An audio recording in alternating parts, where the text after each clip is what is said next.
Good afternoon. Back to another day on doing work on my Tea-20. Now we got the draft control back on. Okay.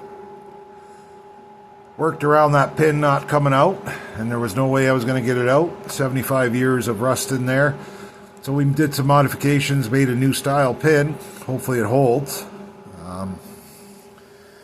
So we got the draft control unit back on. Now if you've taken this apart, you'll know inside the draft control unit, two forks go down, these two here, and they clip. They have two cups on them, and there's a spring on your hydraulic pump with two little balls on it on an arm. They have to click back into these arms. Major pain in the bottom. The easiest way I found to do that is do it from below. Now I'm fairly tall, so I have super long arms. So I used a pair of needle nose pliers. In case you don't know what needle nose pliers are, that's needle nose pliers. And you can see up in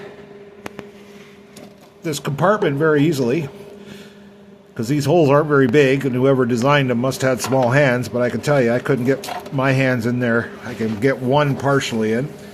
So I went down below, and I'm fairly tall, so I could reach my arm around here, grab this arm, grab the arm from below, hold it, and then with my needle nose, I could push the little balls into the cups. That was the easiest way I found to do it. Another issue I fought with is there's a bracket. This bracket here, it goes on in between the arms and it bolts together. That's a pain in the rumpus. You get it lined up, it slides down.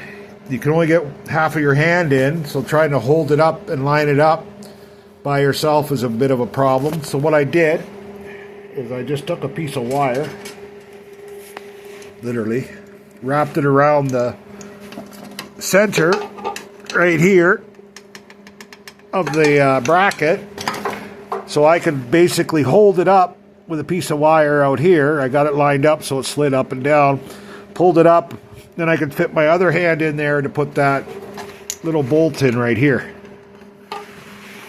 So lots of frustration trying to figure out how to do it, lots of time spent on it, and then lo and behold, just as I was making headway, fate struck and my day got stopped by a little 7/16 socket.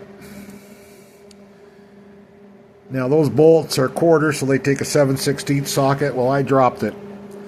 And when I dropped it, it rolled underneath the hydraulic pump. No way you're going to get that. You can't hardly see it, and I had no method of getting it out. So thinking about what I did, or what I needed, of course I didn't have what I need, so I was off to the local hardware store to get the tools I needed to get that little socket out, because if I couldn't get it out, I had to drop that pan, that hydraulic pump down to see where that socket is. You don't want it laying around in there rolling around. So off to the local hardware store, and we picked up two extendable, flexible magnets. Okay? Always wanted them. Should always have them in your garage. This one isn't telescopic. This one is telescopic. You can kind of pull it out and it gets nice and long. This is flexible on the end here. You can kind of move it around. So that got my socket out. Saved me hours of trouble, but stopped my project in midstream because I didn't have those tools. So for the case of 25 bucks, I think is what it cost me for the two of them. These are really cheap. These are like $7 with taxes. I dropped it. If you don't have one and you drop something, you can't reach it, you're going to the hardware store to get one. So that's kind of how my day went yesterday. Not as productive as I'd like. But again, that happens on the homestead. Things go wrong, and in my life they always seem to go wrong. But being prepared for it and being able to deal with something that went amiss, like having something as simple as a extendable magnet with a flexible head, is a way to mitigate that wrong. to get carry on. It's like, oops, I dropped a socket. The project doesn't stop. It's like, oh, I got a extendable flexible magnet here. I'm just going to fish around till I get it out. So once I had the magnet here this morning, 2 seconds I had that socket out. Hours of trying to get everything together. Like I said, there's some tricks that makes it go easier. Putting a wire on that bracket. Well, first I spent an hour trying to get it in without the wire. Once I figured out, oh yeah, I just put a wire on it. Within 20 minutes I had it in. Once you go underneath the tractor, putting the spring bar in the cups very quickly. Again, just thinking of options of how to do things will sometimes make your life a lot easier. So today we're going to carry on. We're going to put the shaft back in.